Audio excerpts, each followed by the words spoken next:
Welcome everyone.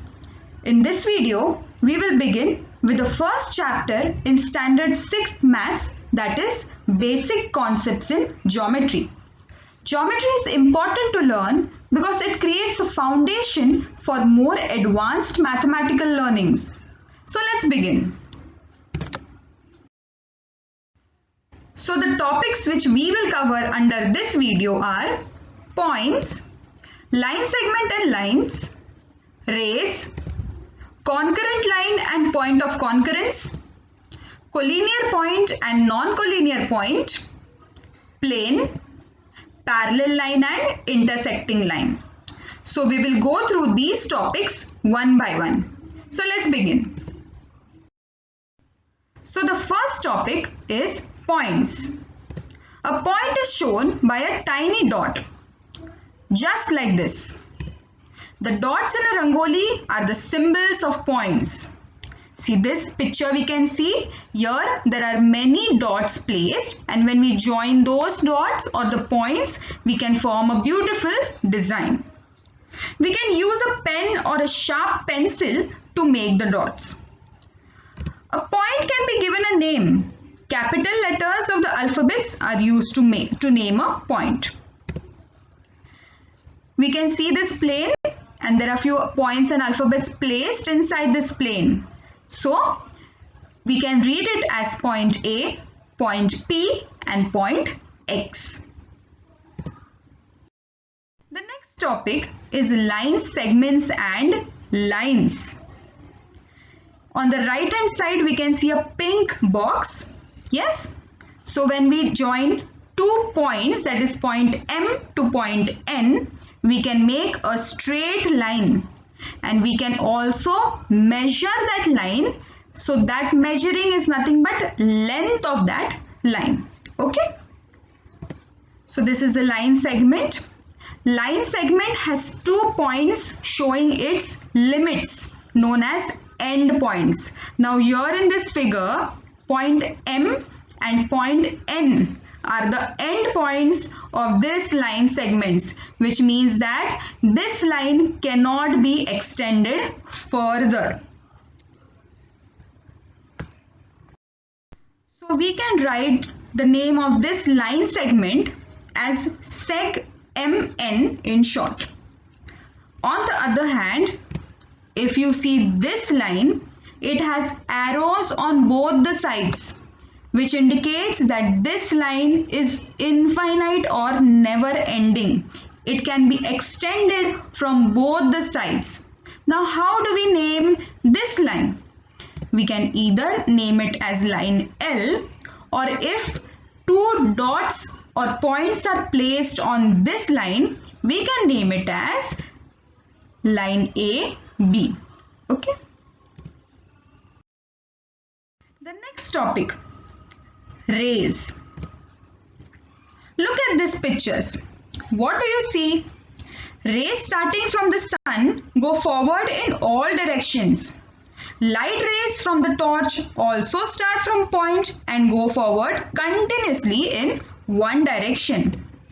A ray is a part of a line.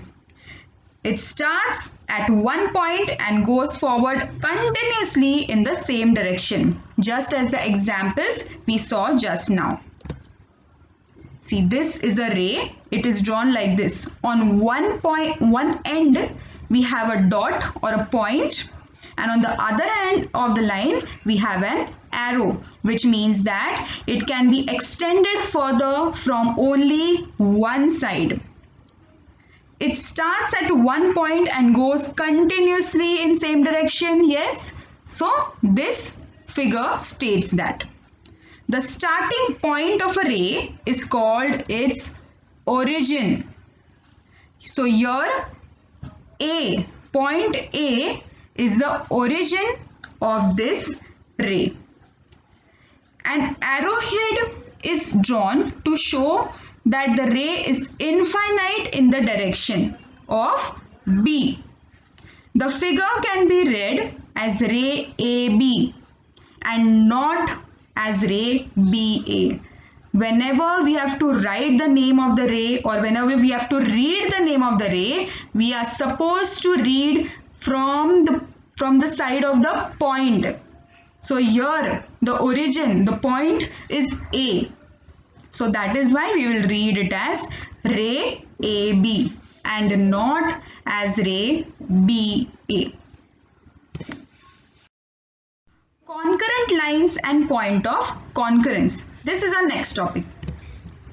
Now here we have an activity. Draw a point on a paper and use your ruler to draw lines that passes through that particular point. Now on the right hand side we have a picture. We have point P. So from that particular point we are supposed to draw as many lines as possible that passes through that point. Okay. So when we do that, we realize that an infinite number of lines can be drawn through that one point. When two or more lines pass through the same point, they are called as concurrent lines. Once again, I am repeating, when two or more lines pass through the same point, they are called as concurrent lines. And the point through which they pass, see in this figure, they are passing through point P. So the point through which they pass is called the point of concurrence. So come on, tell me in this figure, which is the point of concurrence? It is point P. So this is about concurrent line and point of concurrence. Next we have collinear points and non-collinear points. Three or more points which lie on the single straight line are said to be collinear points. Points which do not lie on the same line are called non-collinear points. Now I have read the definition and you all have this picture on the screen. Now you all tell me again, which are the collinear points and which are non-collinear points? So on the left hand side we have a line and we have 3 points placed on that line, that is point P, Q and R.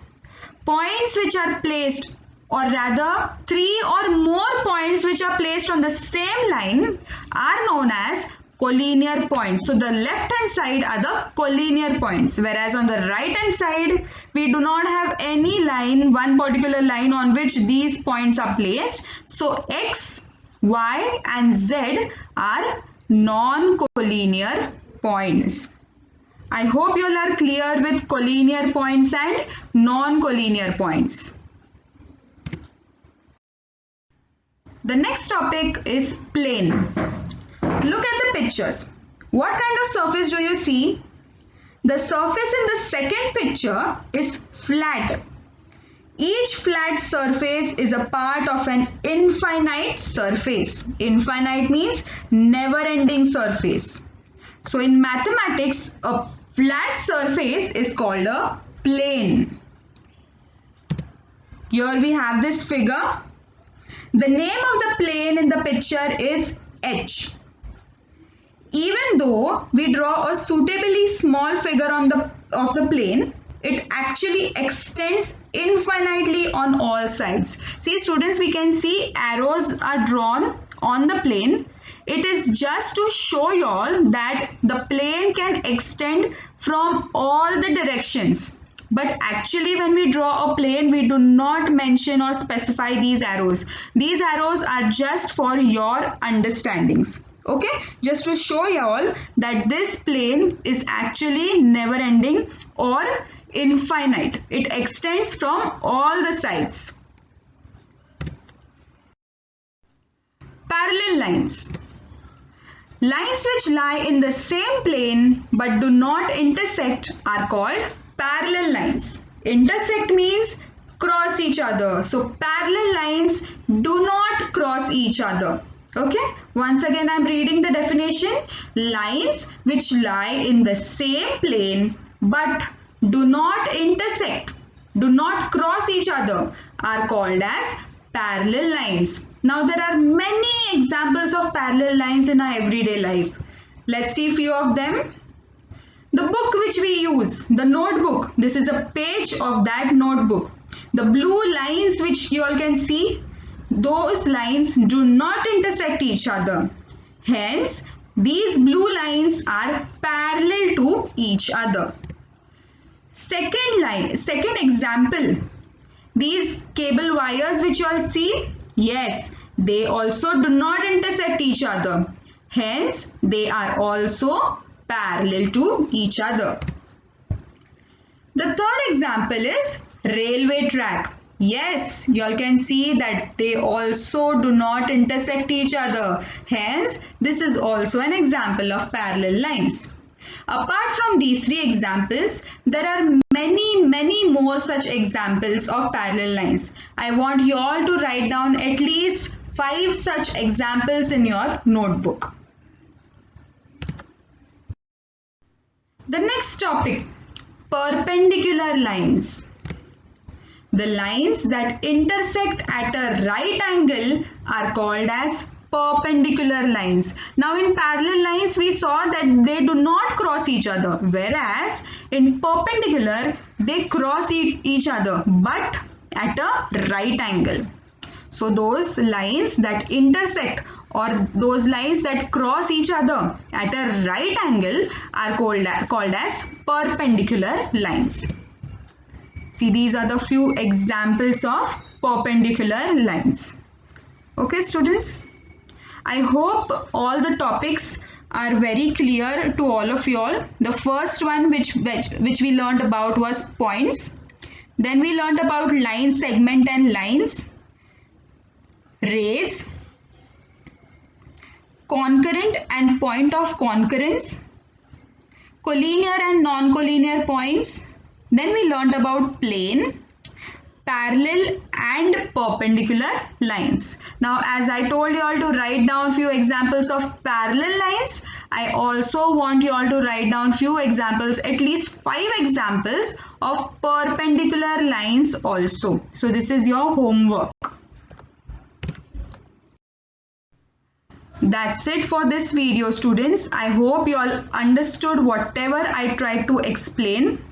We will continue with the further topics and even with the practice set in the next video. Thank you.